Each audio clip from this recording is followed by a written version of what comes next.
14 वर्ष का ही वनवास क्यों मांगा?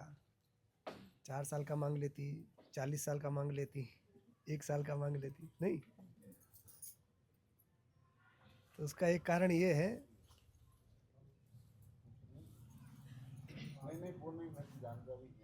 कि रावण की आयु 14 साल ही बची थी।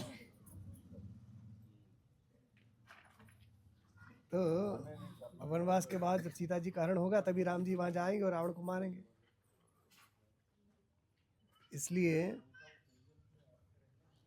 और ज्योतिष के अनुसार देखा जाए तो राम जी के जो कुंडली बनी थी उसमें 14 वर्ष का वनवास लिखा था।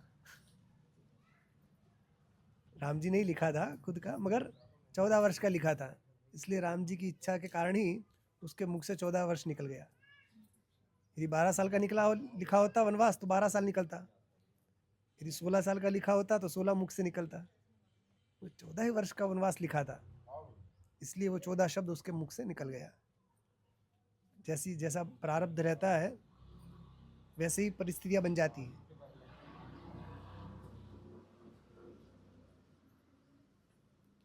आप उन्नत जाए ताही पही ताही तहा ले जाए।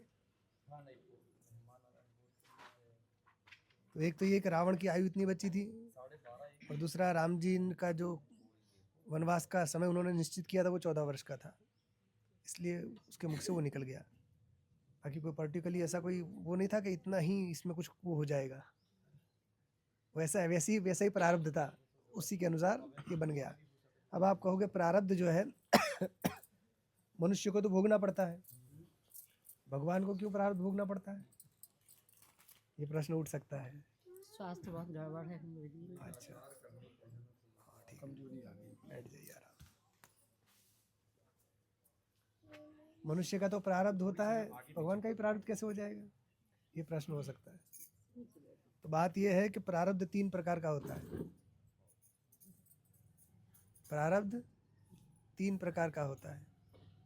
एक होता है इच्छा प्रारब्ध, एक अनिच्छा प्रारब्ध, और तीसरा परेच्छा प्रारब्ध। तो अनिच्छा प्रारब्ध मतलब आपकी इच्छा हो या ना हो, आपको भोगना पड़ेगा, सुख या दुख।